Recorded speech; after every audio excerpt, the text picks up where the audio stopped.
Hello guys, good morning sa Pilipinas. Magandang hapon naman dito sa Canada. O gabi na pala. Ngayon naman ay gawin po natin ay magpe-prepare ng punla na lettuce. Kasi paubos na yung lettuce natin. Kailangan natin magtanim ulit. At sana mabubuhay pa dahil medyo malamig na. Pero yung lettuce naman mas gusto niya yung malamig. Yung peche ang hindi na pwede. Saka yung ibang tanim.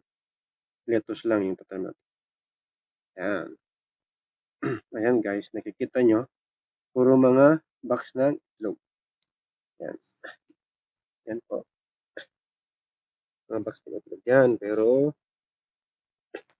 ang laman yan guys ay lupa. Yan. Dahil dito po tayo magpupunla. Yan po. Ngayon, kunin ko yung aking binhi. Yan.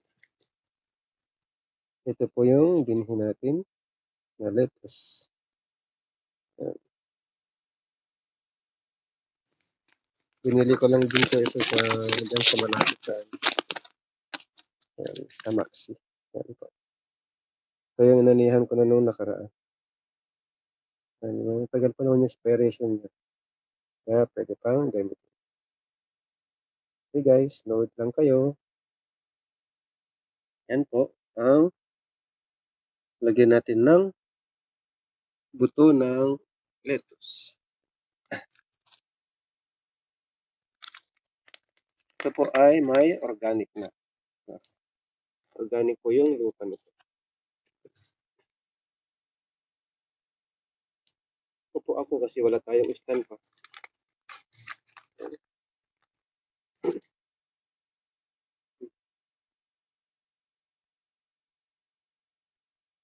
Maliliit lang yung buto guys.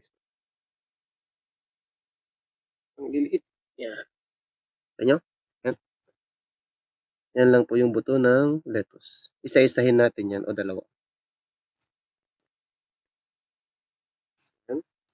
Lapit natin para makita nyo. At ito, konting lupa lang yung lagay guys. Pag punla kasi o pagtanim, yung laki ng buto, doble ang lupa nilalagay mo. Ganun lang. Isa. Natin dalawahin para in case man na hindi mabuhay, may kapalit. Tudagan natin dito. Kunti lang po yung lupa para madali siyang lumabas.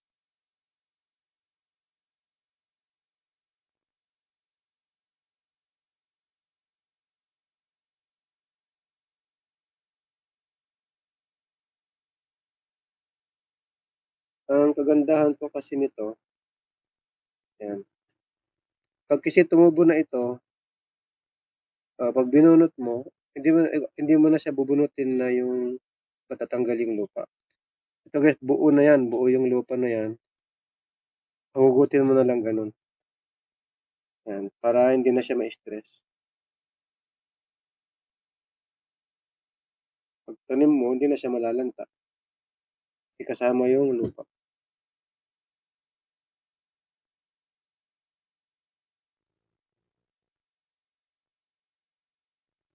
Dalawa-dalawa lang, okay.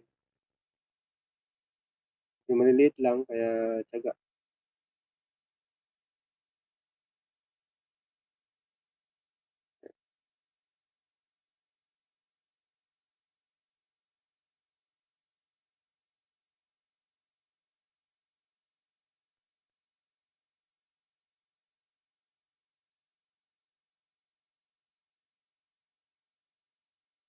Yan. Oh,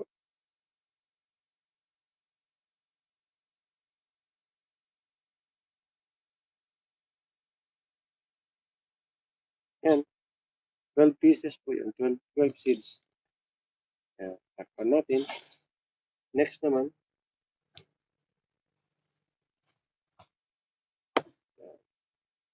Kasi pag maulan, Ngayon, tatakpan muna kasi natin ito dahil pag umulan, talsikan ito. Kaya habang di pa siya tumutubo, ilagay natin yung takip. Para makulog din siya.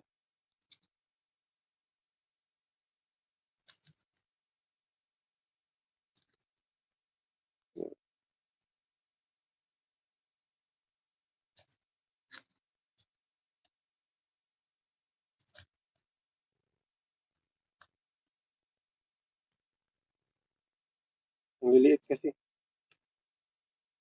Sulit na yung $2 ko dito.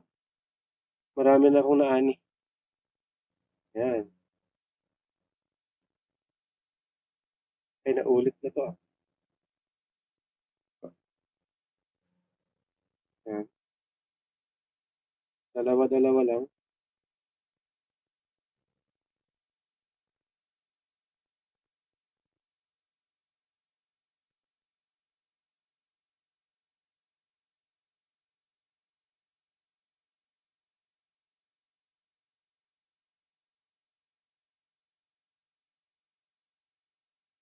Yan.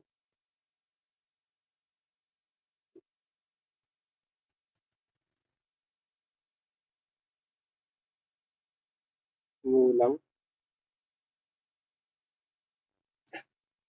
Dalawa pa.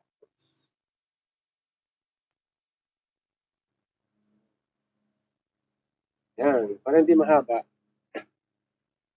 Pero yan guys, tutunaw ako ng abono ito. Mas mataas yung nitrogen. Nitrogen, phosphorus, potassium. Yan. Complete din yan. Kaya pwede siya pang dahon, pang ugat, pang bunga. O pang bulaklak. Ngayon to, didiligan ko na ito ng tutunawin ko ito. 4 liters, 1 tablespoon. Yun na yung didilig ko dito. Para pag tumubo siya, meron na siya kaagad kakainin na abono. Hindi ko siya i-organic kasi hindi na to aabot ng winter. Ay no. So aabot na to ng winter. Abutan pa siya ng winter pag organic natin. Sayang yung time. Kaya tutunawin ko to mamaya. Yan, ayun na guys, nakagawa na tayo ng abono. Ito, yan. Water soluble tong abono na to. Kunti-kunti lang. Yan. Yan yung pinakadilig niya. Wala tayong pang spray. Kaya ito na lang, ganito na lang. Tsaga-tsaga lang. DIY na. Hindi tayo bubili ng spray.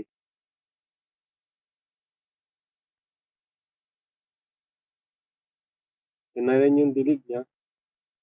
May abono na siya. Yan. And down. Yung isa.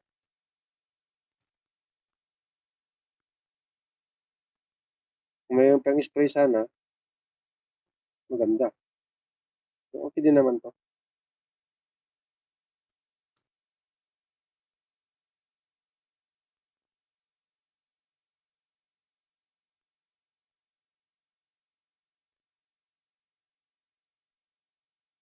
Yan. Pwede na yan. Nakadalawa na tayo. 24 na puno na yan kung mabuhay lahat. Yan. Thank you guys. Sana nakapulot kayo ng idea. Bye-bye. God bless.